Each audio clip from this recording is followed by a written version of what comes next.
In our film opening, my group and I decided to do a psychological thriller which also contains various conventions from films such as The American Psycho and Seven.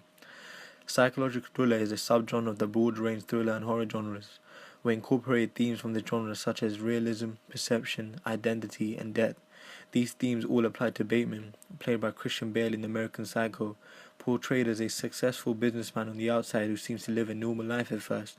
However, on the inside, a stone cold murderous maniac, which are characteristics that intrigued us, and we wanted our protagonist to obtain them. The extremity of Bateman's killing is also something that really inspired us, and we felt that we could develop these scenes in our film, such as the gouging of the eyes and the mutilation of the hands. We wanted our protagonist to mimic Bateman's character, and I think that our film has successfully achieved this convention, as our protagonist is dressed in smart attire, lives in a business atmosphere such as London, which can be compared to New York in American Psycho, and its remorseless killings conveying the psychological thriller genre by evoking terror and fear in the audience. Our film opening contained three characters, and although we had to cope with the hard availability and time scheduling for our actors, we strongly believed that the actors to which we decided upon strongly represented the social group into which they were contained in. For instance, our main character is shown to be the antagonist and represents the task to which he carries out clearly and effectively while he portrays his acts of murder and torture with emphasis. The character is quick to make sudden choices with the life of others on his hand, showing his inconsideration for nobody but himself. This indicates the dominating personality the murderer possesses. The deranged state of mind of the serial killer becomes evident when you see what the murderer has done to his victim in the next scene, and his motivations of pleasure due to his disruptive history become clear to see. Also, common conventions of this type of character indicate that the typical gender of a serial killer is male and middle-aged. They tend to maintain a dominant presence throughout the opening, similar to Patrick Bateman, played by Christian Bale in American Psycho. This is due to both characters being portrayed as individuals who would blend in under the public eye, enabling both characters being able to lure in their innocent victims, a woman in this case. Furthermore, both are dressed in a similar attire and kill their targets in gruesome and violent ways. Moreover, the character who played the victim successfully achieved all the connotations attached to being embedded within the body of a serial killer's victim. She dressed in ordinary attire, which blended her seamlessly within society. Due to the nature of how both characters met each other, it again reinforces the idea that she is an innocent member of the public and had no intention as to the events that would unfold subsequently after they had met. This connotates her as being weak and an example of a damsel in distress. Our film opening achieved this as a serial killer managed to lure his victims in, which he would carry out his irrational and violent acts of despair. The detective investigating the serial killer's acts was an unusual countertype to what the public would view as a detective in charge, such as Sherlock Holmes. Counterwise, the character could rather be seen similar to Judi Dench, playing the M character from the James Bond series, and Helen Mirren from the Prime Suspect series. All are prominent leading and influential subjects over their counterparts. The mood presented by the detective is shown to be powerful, yet not sympathetic, in order to ensure a working attitude is kept, along with the audience being able to associate themselves with the detective and understand the plot more clearly with the help of an effective narrator. This was due to the news being informed about being tragic, yet upfront, as the detectives have a job to do. A successful dress code was achieved, as the detective was dressed formally in order to be seen as a superior, and this formal attire is typical of what a detective would wear. As a group, we believe that Film 4 would be the best institution to distribute our film. This is because they are responsible for distributing a large number of films in the UK and like to offer a distinctive range of mainstream and independent films. For example, Film 4 are known to be successful for the production of A Most Wanted Man and Black Sea, which are both thrillers. This shows that they have an interest in producing movies with a similar genre to ours. It is also the UK's most significant vertically integrated film producer. They are committed to new and emerged talent, as their ethos is to celebrate the newest and most striking creative voices and visions of tomorrow's cinema in Britain. We believe that our film achieves this criteria due to the creative imagination that we implemented into our film. For example, the murder scene was made to be unique and different from previous Film 4 movies. In this case, the murderer was using their bare hands as a weapon, which represents the character as psychotic and gruesome, which is the behaviour that was made to achieve. To add to this, Film 4 production started in 1982, which means they have a respectable representation and have built up a fan base over the years. They also are responsible for distributing low-budget films. This is convenient for our film opening because we didn't include any CGI effects or special effects that usually requires a high budget. The audience for our media product is a range of people, both males and females, aged predominantly 18 and over. We felt that we could attract this specific target audience as psychological thrillers appeal to a wide spectrum of people, a variety of social classes, conventionally through the use of relatable characters and themes throughout. For example, in our film opening, even though the protagonist is a psychotic killer, people of this age group can relate to his deceptive side, which is a normal everyday businessman living in modern society. Also, young adults tend to enjoy aspects like suspense and tension, which psychological thrillers deliver, rather than watching something much more relaxing. Films such as Seven, which my group and I researched, definitely involved a lot of suspense and tension. Just like Seven, we also rated our film 18, as it contained a high level of gore and bloody violence like the gouging of the eyes. Therefore, it would be too inappropriate or harmful for any age younger.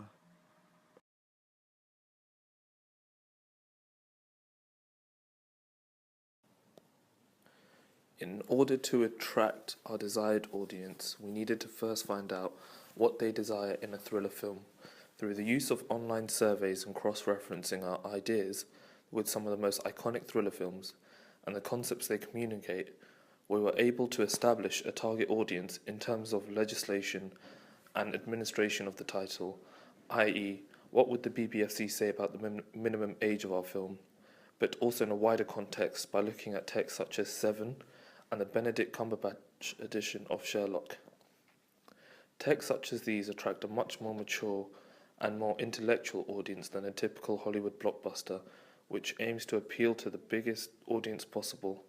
Both texts also feature serial killers who are very complex in the nature of their character and complex in their own aims and motivations for committing the crimes that they do, and the process in which they do it.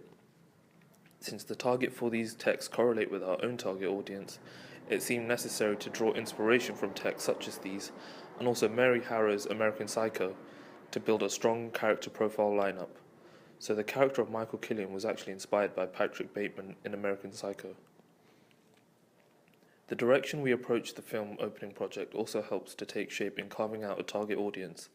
The character motivation of Michael Killian has been well thought out, and his backstory is the reason behind his very meticulous murder process. It's not just to incorporate blood and gore for the sake of audience pleasure, though an explicit portrayal of gore is apparent in the opening. However, the narrative and the camera work does not try to focus on this as a primary aspect for audience pleasure. Instead, the opening looks to provoke thought in the audience's mind, and hopefully, in a feature-length version of the concept, allow the audience to empathize with the killer and his motivation for killing adulterous women in the style in which he takes.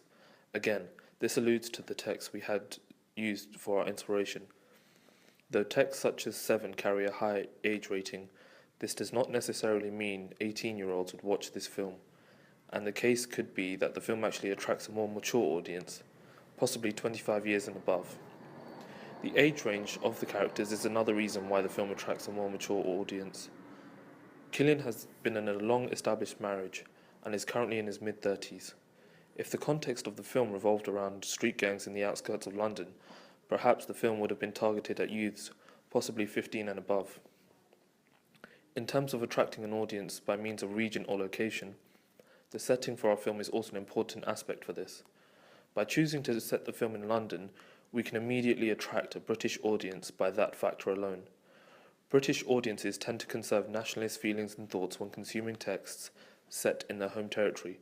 For example, Fast and Furious 6 had grossed $38 million in the UK alone, the highest UK figure for any Fast and Furious installment in the franchise, despite the franchise being American in origin. And this means we can establish an audience in Britain due to the recognisable landmarks shown in the introduction to the project, such as the Shard. Weather patterns in London also reflect the mood of the film. If we had chosen to set the film in New York or LA, I don't think we would have achieved the gritty feel of the mise-en-scène, which actually matches the dark nature of the narrative. When attempting to define what the target audience for our film opening is, I would have to say it correlates with the same audience who consume texts such as Seven and Helen Mirren's Prime Suspect. This is because of the nature of the storyline and how the film would force the audience to think deeper, beyond the surface of what they see, about the motivation for each character. Also, the fact the film opening features a female agent who is in a position of power poses a challenge to social context in itself. Females portraying a character with power is something Hollywood has yet to come to grips with, and I believe challenging the social order means the project strives to exemplify how the typical stereotype of male dominance and female submission can be altered. Because of this, the film would probably not receive a traditional Hollywood release. The film premiere, in theoretical terms, would be marketed and promoted as a British film and would have a staggered release as the film makes its way into the cinemas of international audiences.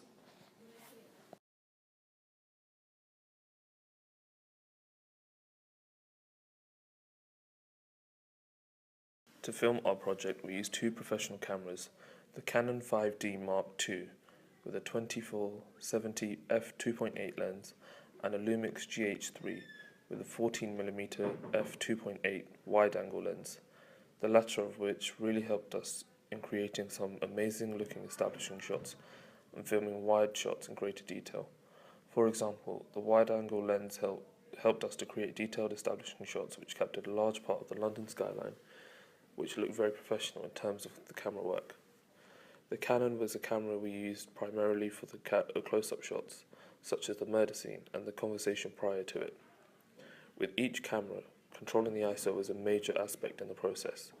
Since we had a lot of low-level lighting scenes, we looked to control the lighting in such a manner that meant the lighting reflected the narrative, but by doing so, we would have to use a particularly high ISO. Finding the right ISO which would capture enough light without making the footage grainy was one of the many challenges we had faced with filmmaking. We had also learnt about the editing process and how to use software such as Final Cut Pro to our advantage by attaching and splicing all our footage together, all within the timeline.